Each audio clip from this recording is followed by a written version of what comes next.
is going to be a presentation of two halves. I'm going to whiz through at pace some of the scene setting and some of the Birmingham context, and then hand over to Jennifer to talk a little bit about the work done in London as well. And there's quite a lot going on, so the slides are busy, but you'll be able to watch them back in the recording afterwards. So first of all, why is racism a public health issue? I'm hoping for today's audience, we don't need to spend much time making the point or the argument for why public health should be concerned about racism and should be concerned about wider discrimination. Many of us, since the Black Report in the 1980s, were aware of health inequalities that differentially affected ethnic communities. And as time has gone on, our understanding of how and the role of racism and how it impacts on health and health outcomes has grown. And that's not just about how people their genetics, their cultural history, their beliefs and their practices, but it is also about how they experience services, how they are able to access information, and how they're empowered to use that information to get the right help and support when they need it. So when we think about inequalities and the role that racism plays, it is important we think about it across the breadth of the public health system. And I know that when Jennifer speaks, this is something that London's been particularly thinking about. When we talk about taking a public health approach, it's a phrase that we often use, but actually kind of go, well, what does that mean? And I brought out two models of this here. One is that, I suppose, our kind of outbreak response, the model we've all used through COVID, which is, define the issue, define the challenge, what are the risk factors, what are the causes, develop interventions, evaluate them, and then scale them up if it's cost effective. And that kind of four-box approach is pretty common. But I'd like to remind us also of work that was done by Public Health England, yet more of the brilliant work of PHE that is still available on the internet if you go hunting for it. And this really good piece of work that was done by PHE, looking at how we develop whole system approaches to community-centred public health. And I was really reflecting when I was thinking about the approach we've taken in Birmingham. Although I can't say, yes, we followed this model and I had it at the front of my mind when we built our approach. Actually, we have really focused on many of the parts of this approach in building our response to racism and discrimination in the city. And I do commend digging out that report on community-centred public health, because it actually has a huge amount of wisdom and really, really useful evidence base. So a bit about the Birmingham journey so far. So I'm going to dwell on kind of 5 key areas of activity that we've started working on in Birmingham, and just to give you a flavour of some of the work that's going on in the city in relation to this area. The first is the African and Caribbean Health Inequalities Review, and we did this in partnership with Lewisham. And I do want to give a big shout out to Catherine Mbembe, who is my opposite number Director of Public Health in Lewisham, and we walked this path together for the almost 3 years it took from start to finish. The BLACHIR review was really about not just describing the inequalities that affected African and Caribbean communities, but it was about how can we focus on solutions, and how do we take what limited evidence base there is and combine it with lived experience to create practical recommendations for change some of the inequalities that have been there for decades. And we did that working with a community board and an academic advisory board, looking at the evidence, and we took a thematic approach. We also had a youth board that was set up to input on it. And as we generated outputs, we tested them with communities through open webinars, through online surveys, through direct engagement, so that we were continually kind of going, well, has this been tried before? If it didn't work, why didn't it work? And we did a thematic approach, and at the heart of that was recognising the role of racism and discrimination in underpinning a lot of the inequalities that we were facing. So we looked at the evidence base in each of these areas through rapid evidence reviews to kind of bring out what could we do that would change things for the future. That led to a report that was published in 2022. It had 7 key priority areas for action and 39 which were very specific opportunities for action. And it was fully accepted by our council and by our integrated care system, and has been endorsed by NHS England as a model of best practice. And in some senses, when I step back from the report, I kind of go, well, these things we've known, we've known they were issues, trust and confidence between the community and public services, for example. But where the report goes further is it goes, well, what needs to change? What is the evidence-based intervention that will actually address some of these issues for the future? I also wanted to highlight that as part of the report, we commissioned our poet laureate, Casey Bailey, to turn the report into a poem. And that is available on the council website. And we did that quite intentionally because too often we write these reports and they sit on a bookshelf somewhere and they look beautiful, but they never get read. And by turning this into a piece of creative art, it has also engaged people, but also helped to keep the report live and keep engaging people as we move it forward, particularly young adults.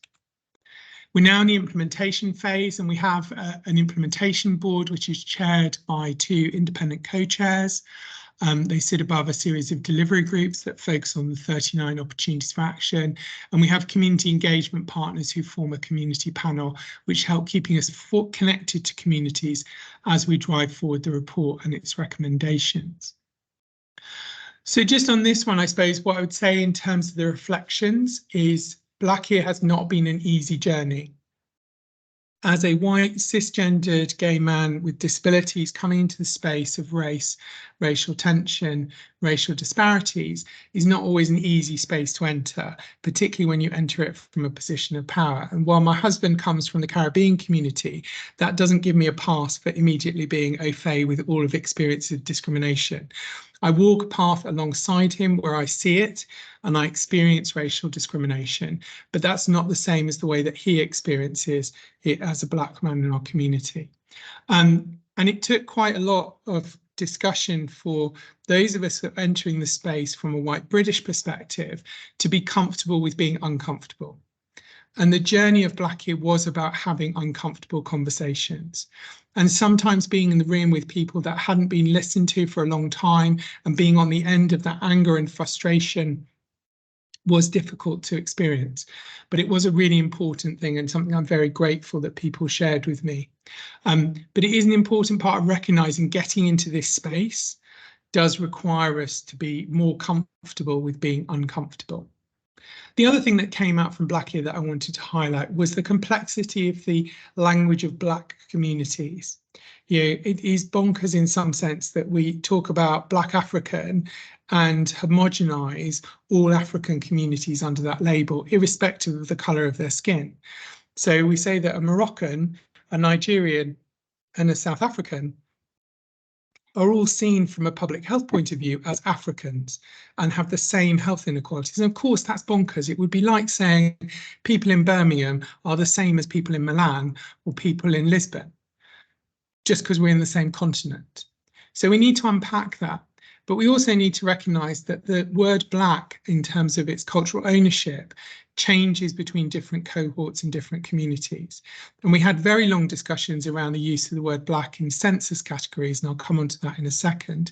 But there was quite a distinct kind of age cohort difference in opinion, which has led us to changing some of our data questions. So moving on to some of the things that we've been doing alongside BLACHIR, one of the things that came out very early on in this piece of work was around the lack of granular data, and it builds on that point of we talk about Black African and homogenise many, many communities into one. And actually, in a city the size of Birmingham with 1.2 million citizens, that's just not good enough.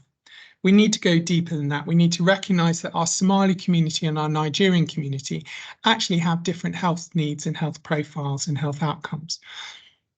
So we developed this programme of work led by Ricky Bandal and my team to develop community health profiles. These are all freely available on our council website.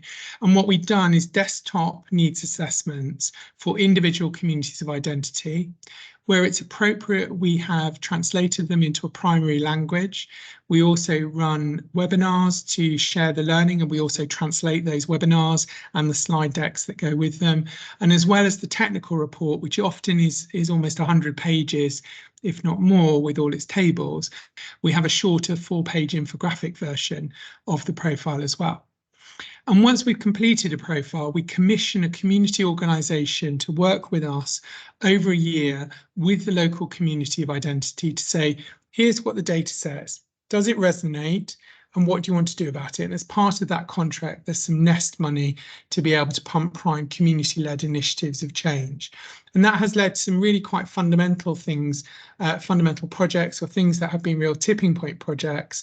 For example, with our Nigerian profile, working with the Refugee and Migrant Centre, who won through competitive tender the contract for that engagement work, it led to a very, very specific piece of work around maternity access for Nigerian women, and on both sides working with our NHS providers and with Nigerian women in the community, bringing them together to understand why so much late booking was happening, and to really start to unpack beliefs and attitudes on both sides about the maternity system. And that's just an example of one of the things that has spun out of it. Alongside this, we have an approach called Seldom Heard Voices. So this is now a pretty standardized approach in my public health department, that whenever we're developing a new strategy, we commission what are called Seldom Heard Voices focus groups. And these are where we commission through an open tender process for community organisations to run focus groups using semi-structured questionnaires to inform our development of a strategy or process. And we go into quite a lot of detail, so we'll be quite specific and say we want a Pakistani focus group, or we want a Somali focus group, or we want a focus group with older people in residential care, for example. But we're really focusing on those voices that aren't heard when we're doing online consultation, which is predominantly the way we do it in both the NHS and local government, and won't necessarily turn up to a community-based focus group. So we're trying to really make sure those voices are heard. An example of this on the slide is the work we did to inform our maternity services, and this involved focus groups with women from particular ethnic communities, but also focus groups with mothers who were deaf or hard of hearing, for example. And out of those Seldom Heard Voices focus groups, we tend to get some really specific recognition of what needs to be done and what needs to change. So it's been a really powerful way of engaging and enabling citizen voice, and is now standard practice here.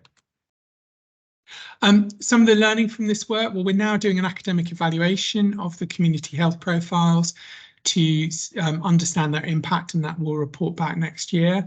The wave 2 for profiles is about to publish. I'm currently signing them off on an almost weekly basis, but we will launch new profiles on Chinese, Arab and Gypsy, Roma and traveller communities, as well as gay men, bisexuals, students, and I forget the other ones. I haven't quite read all of them yet, but those will be coming out in the next month or two. And we are reflecting on our engagement partners. You know, over the last 2 years, both through BLACHIR and through the community health profiles, we've learned a lot about commissioning our voluntary community sector to deepen our engagement with communities of identity. And again, similar lessons about being uncomfortable and that blurring. And really the community health profiles has really brought out in stark contrast the difference between different communities, perhaps most notably in our South Asian communities. You know, we're taught often in public health, type 2 diabetes is more common in South Asian populations. It's true. However, the incidence of type 2 diabetes is different between Pakistani, Indian and Bangladeshi populations, and it's quite markedly different.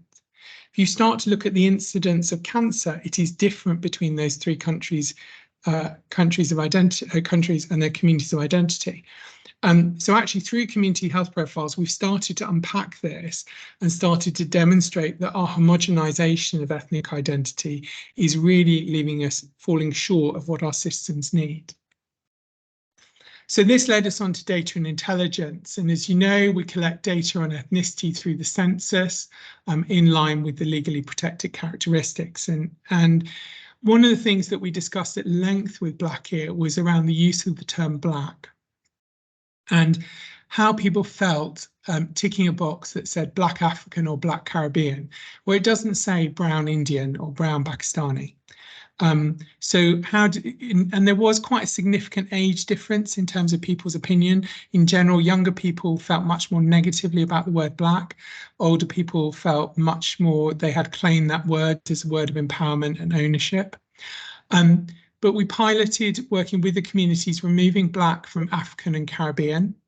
However, we also introduced Black British as a clear and defined ethnic identity. And that was felt, and the feedback we had from communities was that that was the right way to do it. People felt quite strongly that the language of Black African particularly excluded many North African populations, but also white Africans that came from African countries that didn't have a box to tick, so they ended up in white other, and their African identity was denied. So we tested this, as I said, and we're now rolling this out. We also included new categories in relation to Arab and Latin American communities and separated European categories because the current white other didn't help us, particularly with a large Central and Eastern European population. The other thing that we did through this work is we've removed the mixed identity category, and we've said to people, tick all that apply. The mixed categories don't particularly help us when it comes to understanding our communities. By allowing people to tick more than one box, we're allowing them to express how their cultural identity is formed. And then there's a second question about countries of heritage, again, allowing multiple entries. We have started to explore capturing tribal identity. That's been an area that's been extremely controversial in the sense that there's very polarised views within the community about whether we should or shouldn't ask about tribal identity. But we can't find any evidence of people exploring tribal identity in the context of UK migrant populations. And given the large size of some of our communities where tribal identity in countries of heritage is important, it feels like we're missing a trick. So we're planning to work on that in the next year or so. We also used our Director of Public Health report to explore this. This is just some of my more recent ones because I like to plug some of the great work that the team does. But this year's Public Health report is looking at the big changes between the two census years, so between 2011 and 2021, and particularly through the context of 6 topics, which includes ethnicity as a specific one. And I'm just giving a preview of some of what the report is going to show. And we focused our ethnographic information. We commission external companies to go and do ethnographic research, and those voices are played back through the DPH report. And we've commissioned 7 different ethnographic follows of individuals living in the city from different ethnic communities to ensure their voices is part of the report and them reflecting on how the city has changed for them over the last decade and how they see it changing in the decade ahead.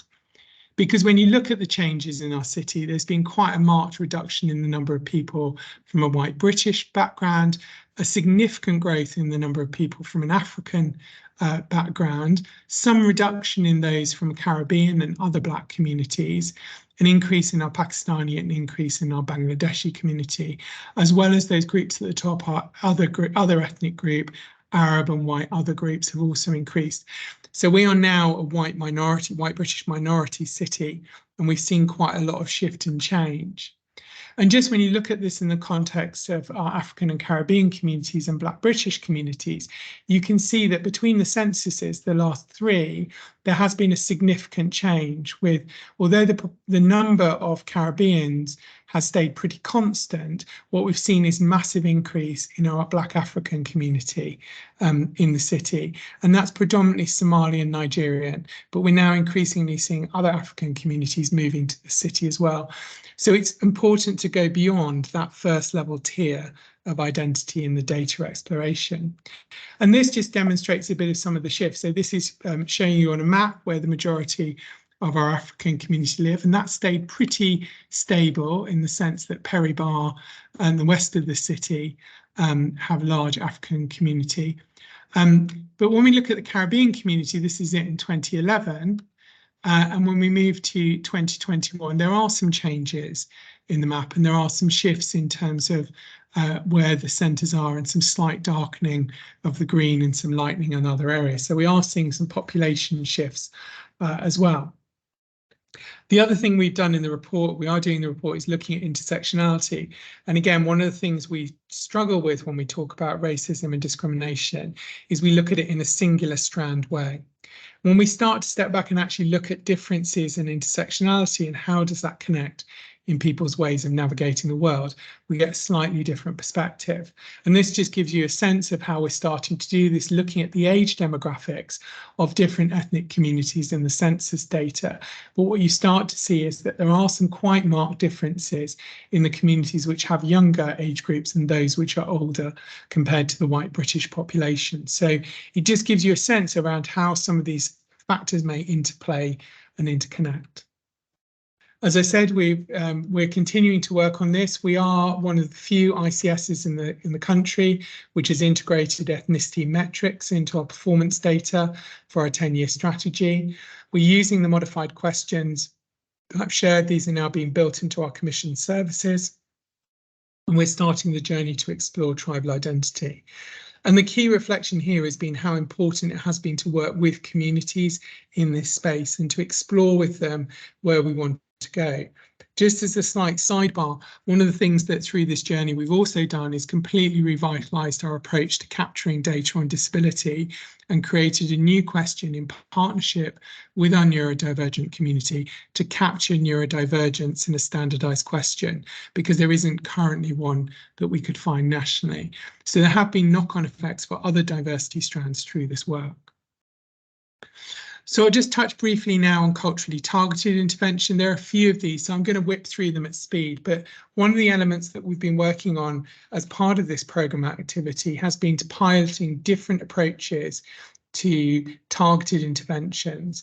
These are around health behaviour. So we worked with Hawksmoth as partner to develop a series of social marketing campaigns around physical activity, targeting our African and Caribbean and South Asian communities, focusing on the 10 wards that were least physically active with the highest levels of ethnic diversity. And this has been really a social media campaign, but anchored in colours, language and imagery, which resonated with the community. We had a range of programmes around food projects, which particularly around the Commonwealth Games, which we hosted last year, and working with the British Dietetics Association, we developed the Cook Commonwealth Project, a programme which now has over 200 recipes on the free Whisk platform, which are nutritionally profiled, have been tweaked to be healthier but just as delicious, and are tailored to match countries of Commonwealth heritage. And these were donated by community organisations, individuals and restaurants. So it's a brilliant resource which is free for everyone to access.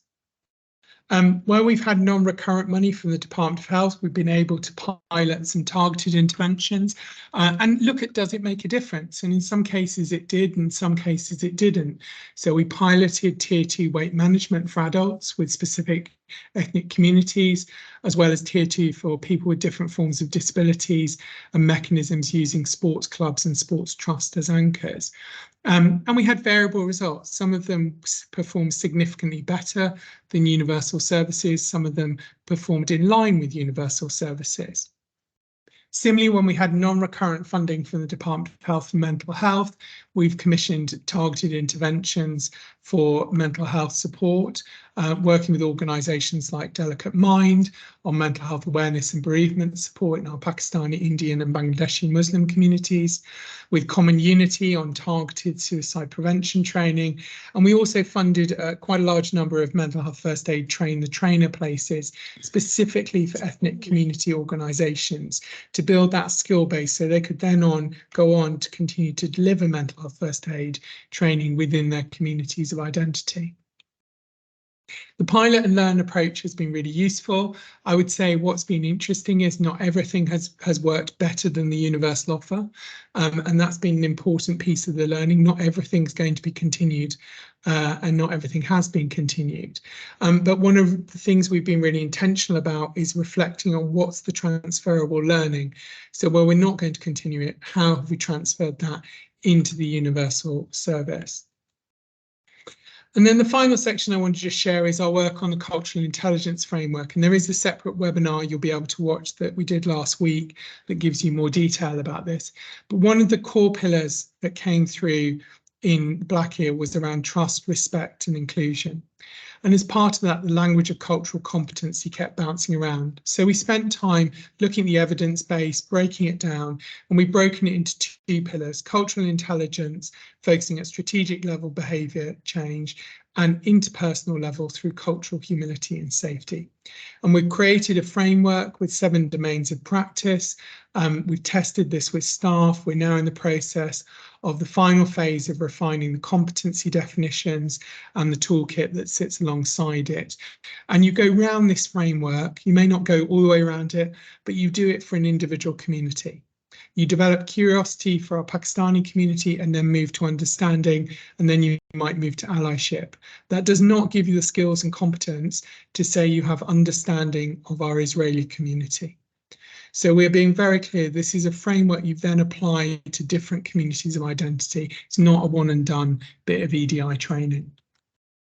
And you develop it through a series of activities captured through reflective practice.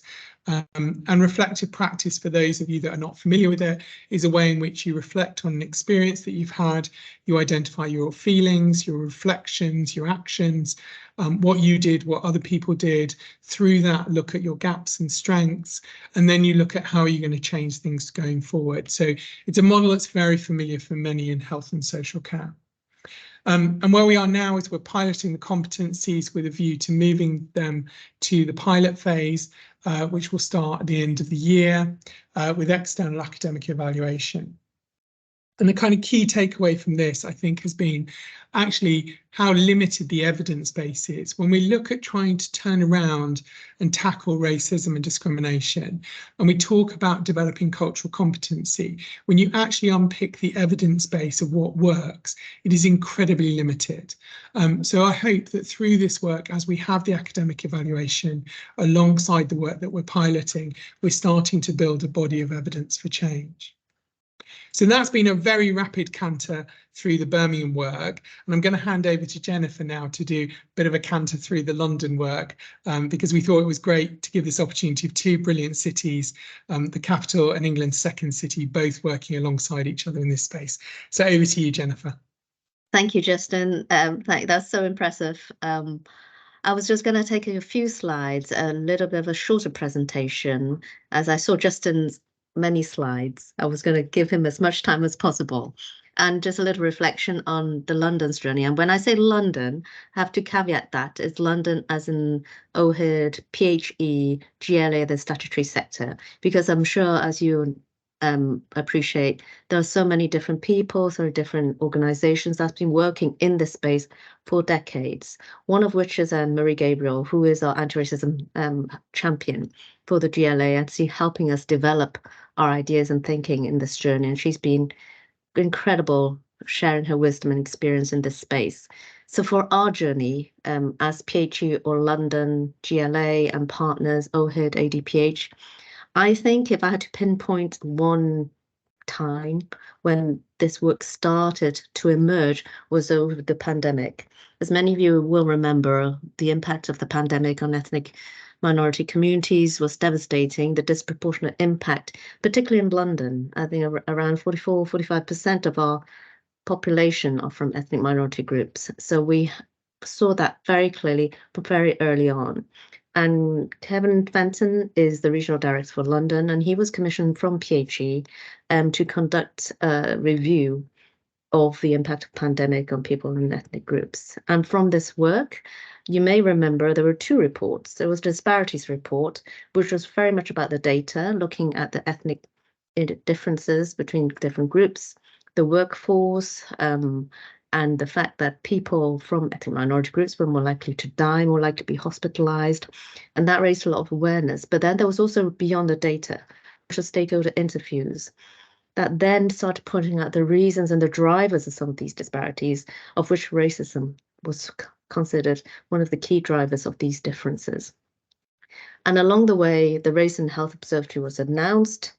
At the same time, there was all the Black Lives Matter protests, the death of George Floyd, and the global movement that evolved to raise our awareness of this issue and made it high profile and an urgency to act on this.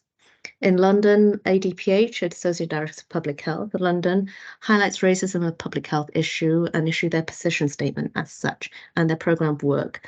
Catherine Bemmer, Justin's partner in the BLACHIR project, is the co-chair of this piece of work, and she's very much a leading figure in London in our work to tackle racism as a public health issue.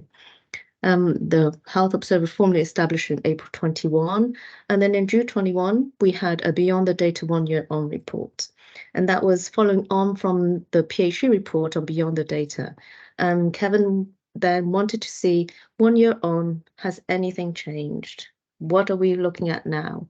What are the impacts of the pandemic and a response, the London response to it? And again, racism was highlighted as remaining an issue and important to act on. We were hearing a lot of voices, a lot of emotion and passion that it needs to be something to be done about it. It wasn't just something, it was an idea, it's not evidence. We actually needed start some action. And then we had support from the GLA and the mayor. And then there was a commitment from the London partners to tackle racism and health, tackle racism public health issue. There's commitment in the health and equality strategy and building a fairer city strategy. And from there, we developed a strategic framework to tackle anti-racism. So that is kind of a very rapid gander through 2-3 years now. Although, like I mentioned, a lot of the communities we work with has been in the space a lot longer. And for me, there's a lot of learning. I think as Justin reflected on his journey, before 2021, I never used the word race. I never used the word racism. And even though I grew up in a council estate in the northeast of England, I faced that on a day-to-day basis, but I never talked about it. I never acknowledged it. And there is something about the humility, I think one must work in this area, but also the privilege and responsibility we have to maintain the momentum. And for me, some of the work we've done in London is about building on this momentum, creating the space for partners to continue their work in this area, because we can't do it all. It is about the communities learning from them and creating the funding, potentially resources, and the space for them to speak up, to have their voice heard, amplify their voices so that we can make change in this area as best we can, recognizing it's not going to happen very quickly and there'll be a very long-term change we're looking for. Next slide, please.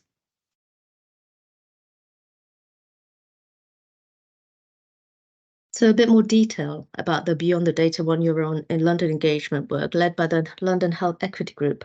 As Justin alluded to, governance is important in the public health space because it creates the structures and embeds different elements of work, different agendas into our system partners, because we never work just as one organization or one group. We work within a health and care system. So London Health Equity Group is the group which was initiated during the pandemic and reporting to the London Health Board to tackle some of the health inequalities issues. And one of this was tackling racism.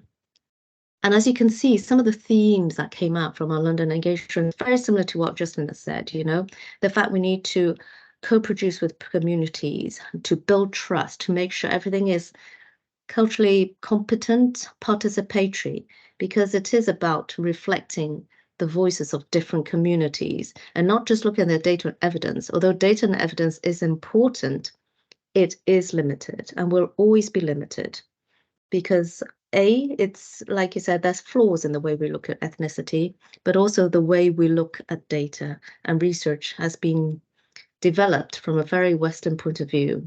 So I think there is always limitations in the evidence that we see today. So some of the themes coming through helped us to try and think about what do we do next? How do we try and tackle ethnic health inequalities with an anti-racism approach? And the fact that racism is an important issue. I think for us, this gave us the permission from our communities to continue in this work, of course, because even then there is always sensitivity. I don't know about you, Justin, but I always feel that when you work in this space, it's the same people.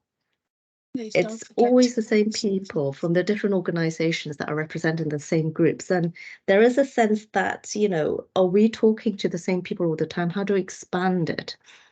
But the community voice does give us legitimacy for us to continue this work, to try and expand it as widely as possible and to make it the norms, basically. If you think about the structures with which we work in, that social norms is part of the structures as well as policies and the cultures and organization. So having this conversation constantly, reminding people that it's okay to talk about racism, that is, tackling racism is something we do in tackling health inequalities. It gives permission for everyone to start taking that forward in their own organizations and in their own teams to try and make progress in this work. Next slide, please. So this is an overview of some of the partnership work, and I say very much partnership work, and I'm here, although I work in OHID, I'm very much representing all my colleagues and all these other partner organizations who's helped us develop this further.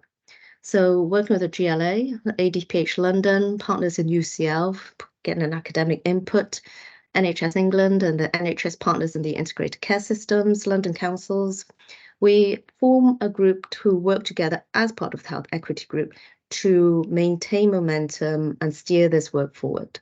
So there's three main strands of work in our method to address ethnic health disparities through an anti-racism approach. Firstly, there's evidence and data. As Justin mentioned, there is limited evidence in this space, and that is one thing we came to realize as well through a scoping literature review on anti-racist interventions. Very poorly documented and at times not well evaluated either. So it's very difficult to find robust and good evidence to show, you will not see a randomized control trial. You may not want to see a randomized control trial either. So there's a limitation of the methods we have in evaluation in this space as well. And then even when you look at interventions that are in the innovation space, the way they are written, the way they are evaluated, it's very difficult to identify the improvements and what was done, and trying to make an estimate and a judgment if you're putting a business case of why putting money into a specific intervention would be of value. So there's something about the way we support partners to evaluate, I think, is an important question in this space as well. Ethnicity data, as Tristan said, is a common theme, I think, across England, everywhere in the UK and elsewhere. But at least we have some data, I always say. It may not be the best, it may be incomplete, but we have ethnicity data. And, we need to act on what we have. Sometimes, here the data is not good enough. We don't have complete data. There's problems with the categories. How do we use it? I don't think that can ever be used as an excuse not to do anything, because it can be used as an excuse. Asking for more data and evidence is not an action or an intervention in itself. That's something you can work alongside to improve uptake and improve validity, but is not an outcome or output in itself. And then we're also working with the Institute of Health Equity to develop an evidence review that are due probably early next year. So strategy and partnerships, we work very closely with partners and particularly with the GLA. And the GLA has a London Health Inequality Strategy and Birmingham City, of which tackling ethnic health inequalities with an anti-racism approach is a key commitment. And the commitment is around developing a learning hub. The learning hub has now evolved into the London Anti-Racism Collaboration for Health. And I'll talk about that in a minute. As well as the key strategic commitments, we have developed a strategic approach to anti-racism, health and care. So based on some of the literature review and the 1 year on London engagement, we asked our partners to make 5 commitments, and we have got agreement from all ICS chief execs and chairs. So we have 5 ICSs in London to make 5 commitments in their strategic approach to tackling anti-racism, ethnic health disparities through an anti-racism approach. And the key commitments around leadership commitment to support ethnic minority workforce, commitment to tackle racism as part of the health equity programs, a commitment to develop anti-institution principles to address wider determinants, recognizing that disparities in health are partly driven by inequities in education, employment, and access to housing. And then commitment to work with communities to amplify their voice in the decision, design, and delivery of services to rebuild confidence and trust. And I'll talk about that a bit more in another slide. But so that is the strategic framework, and we have a strategic commitment, and that comes together in implementing change, which is the heart of which is about co-production and community participation to make changes and support partners to make changes to address some of these ethnic health inequalities that we've seen from the pandemic and even existing before. So we have developed what we have called the LARCH. The LARCH is the London Anti-Racism Collaboration for Health. And this is working across all different partners and includes community partners as well as statutory partners. We're having a first event in November to try and develop some of that thinking. What do we want to do? Where do we want to go? And sharing some of the ideas and the work that's been going on in the city so far. But we are very early on in the journey, and actually what Birmingham has done has progressed a lot further. And the key deliverables is something we would like to learn from each other. And I think the government in Wales has made a lot of work in this area, and other cities and other communities and partners in England actually has made progress, which is, you know, something we need to learn from each other, I think. Bring it together, and so that we can progress rather than relearn what others have developed in the first place. So implementing change is around the LARCH, and we're very early on in the journey, and it's something we will probably learn from other cities and London parts of England to see what we would like the LARCH to do. Next slide, please. So a bit more information about London's strategic approach to anti-racism. So in this work, we have developed a 5-pronged approach. Could you just click through the animation, please? So as I mentioned, we have strategic commitment from all 5 ICS chief execs and chairs, and their commitment about leadership.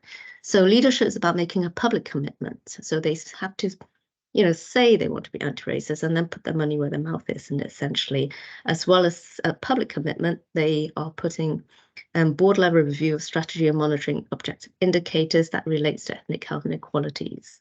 And we have asked them to assure anti-racist approach in all policies. We are still at the very early part of the journey. So this is an ambition. So they have agreed to it. And then over the next few years about implementation, of which the LARCH will support. There's a commitment about workforce. And so some of the activities we recommend are about monitoring and acting on ethnic health inequality in recruitment, wellbeing and promotion.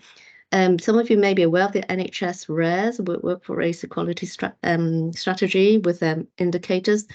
The indicators are reported, but less is known about how it's acted on. And I think, again, that is the problem with measurement and data. What do you do with the data is important, not just looking at it. And that's something we want to encourage people to do, to look at what the data shows and what they're doing about it. And then health equity programs, embed an anti-racist lens on their health equity programs, make sure that data monitors ethnicity. We haven't quite got commitment as Birmingham has in embedding it in the monitoring, but I think that's a great idea. Using the data well, and then using the insights to take interventions to tackle ethnic health inequalities. Becoming anchor institutions, as I mentioned before, and then most importantly, I think is about working with communities, embedding community voice, embedding co-production and amplifying the ethnic minority voices in all that they do. Next slide, please. So this is the proposal around the LARCH. So the heart of the LARCH is about learning and community co-production. So we are proposing, in theory, 5 work streams. So the LARCH, although it's collaboration of all the partners, it will be supported by a program office who will do some of the work and the delivery, helping us to, you know, see what to bring people come together, develop workshops. So that central learning at the heart of the hub, because I think a lot of work, as I mentioned, has been going on for many years. And it's actually learning from each other, creating that space and the community to share some of that learning, to share what works and what hasn't worked as well, which is equally important.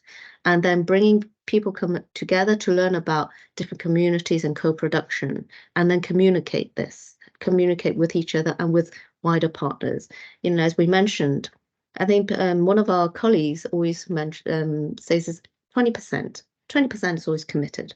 How to reach the 80%? And that is partly the communication and the sharing, I think. Any other ideas would be most welcome, but it's almost creating a core community who deliver the work and sharing it out, and hopefully changing the norms and the practice of the organizations will try and change some of the ideas and thinking beyond the people we commonly work with. And as well as the core activities, we're also very mindful of sustainability, because often a lot of these initiatives have short-term funding, and that is very difficult to maintain when you cannot be guaranteed in one or 2 or 3 years of funding. You cannot plan ahead.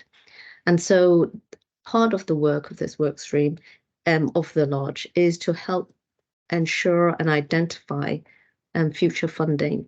And because we are working with statutory partners, hopefully we can together identify funding so that this work can continue and maintained.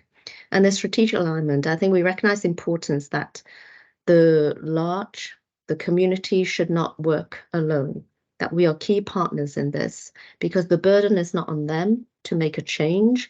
The burden is on everyone to take responsibility and work together to create different interventions, different policies, and make change as a population, as a whole team, working across different organizations. Next slide, please. So a couple of examples. I think this is very similar to some of the activities that Birmingham has done. Inspire developed over the pandemic, supporting the health of Black Londoners, recognizing what Justin just said about the use of the word Black. And similarly to what I think one of your initiatives, they have done about, bringing the Black community together, creating activity and then embedding their perspectives and priorities in what they do. And activities they've done include, health checks, very specialized health checks with the input of community members. They've also done a recipe book developed by the community members. So it's about improving health awareness in a culturally sensitive way and facilitating that interaction between people from the community, people who aren't part of organized community groups, but the communities themselves and the statutory partners.